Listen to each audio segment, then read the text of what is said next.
The speed of aircraft increased dramatically during World War II. After the war, the quest for speed continued, but was stymied by a sound barrier, an aerodynamic phenomenon that resulted in loss of aircraft and pilots. The wind tunnels at that time could not provide accurate data near Mach 1. The only means available to understand the unknowns facing pilots at transonic and supersonic speeds was to build specialized research aircraft with enough structural strength to withstand the unknown forces. With its ideal flying weather, the Muroc Army Airfield in Southern California was the perfect location for operating these research aircraft. Rogers Dry Lake, with an area of 44 square miles, served as a runway that stretched for miles in any direction. In September of 1946, the first group of engineers from the National Advisory Committee for Aeronautics, or NACA, arrived at Muroc. They were to assist the Army Air Force in a supersonic flight program involving the XS-1. Their new home was much different than the one they had left in Virginia. The facilities were as rugged as the desert landscape. Initially named NACA Muroc Flight Test Unit, the staff had a single hangar and lean-to offices, while housing consisted of wartime barracks. Some personnel left due to the harsh conditions, but those who stayed established a tradition of innovation and creativity. The Bell XS-1, its fuselage patterned on the lines of a .50 caliber machine gun bullet, was designed to fly at speeds in excess of Mach 1.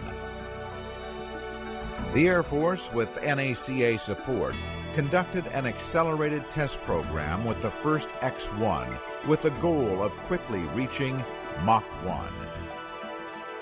The rocket-powered XS-1, later redesignated X-1, was carried aloft by a modified B-29. As the B-29 climbed to altitude, the XS-1 pilot entered the cockpit.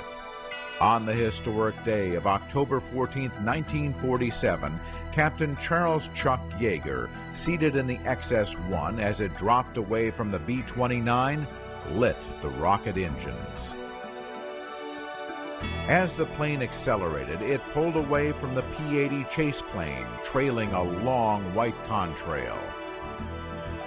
As the speed increased, the Mach meter needle passed 0.98, then suddenly jumped off scale, signifying supersonic flight. Captain Yeager had become the first person to break through the sound barrier, piloting the XS-1 to Mach 1.06.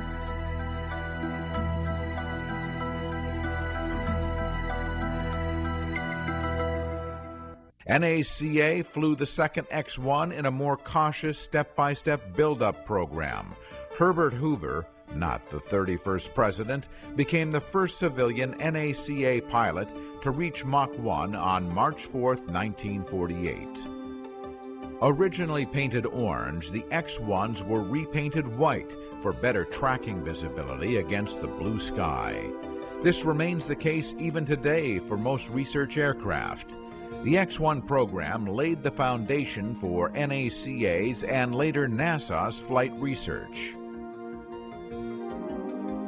Other aircraft exploring the transonic region of flight included the Douglas D-558 Phase 1 Skystreak and Phase 2 Skyrocket in a joint NACA-Navy program. The Phase 1 was a conventional 1940s design with a turbojet engine to explore the transonic regime. Vortex generators, seen now on many military and commercial aircraft, were first developed on the D-558 Phase 1. The D-558 Phase 2, in contrast, was a swept-wing aircraft designed to explore supersonic flight. Though turbojet and rocket-only versions were built, the rocket-only version of the D-558 Phase 2, launched from the B-29, was much more productive, gathering supersonic research data. Though it was against NACA policy to set speed or altitude records, Scott Crossfield convinced management to attempt an assault on Mach 2 with the D558 Phase 2 rocket-powered skyrocket. In preparation for its record flight at the edge of its envelope, the skyrocket was fitted with engine nozzle extensions for more thrust. The skin was waxed to reduce drag, and the aircraft chilled to allow more fuel to be carried.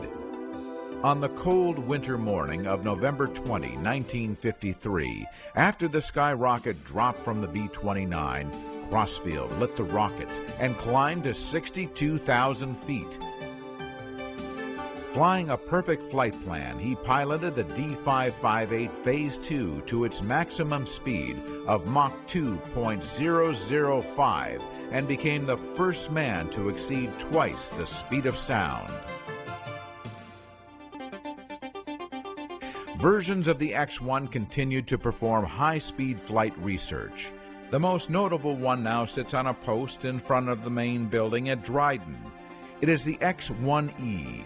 It was modified in-house from the first NACA X-1 to conduct research on very thin wings at high speeds. It first flew in December 1955 and continued Mach 2 flights to the end of 1958. While the rocket-powered aircraft attracted much of the public's attention, these were not the only research vehicles being tested in the 1950s. Some of these revolutionary vehicles looked rather strange, even by today's standards. One such example was the Douglas X-3 Stiletto, which was developed to test very thin, low-aspect ratio wings at high speeds. However, the planned high-thrust jet engines did not materialize. It was severely underpowered with the substitute engines. It was difficult to control and could only reach supersonic speed by putting the aircraft in a deep dive.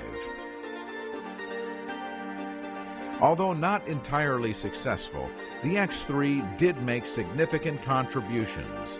Similar wings were used successfully on the F-104. The X-3 was one of the first aircraft to use titanium. Its incredible high landing speed of 260 knots also necessitated the development of high-speed aircraft tires. The Northrop X-4 tested a semi-tailless swept-back wing configuration. Engineers hoped that eliminating the horizontal stabilizers would ease control problems at transonic speeds. But at speeds approaching Mach 1, the aircraft handled poorly. It was likened to driving over a washboard road. This configuration would prove to be impractical until the arrival of digital flight computers 20 years later. The Bell X-5 was designed to test the feasibility of changing the sweep angle of an aircraft's wings in flight.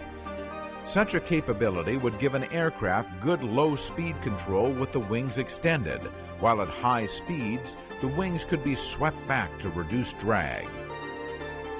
An extensive flight test program with the X-5 showed these predictions were justified, and the concept has since been used successfully on aircraft like the F-111, F-14, B-1, and others.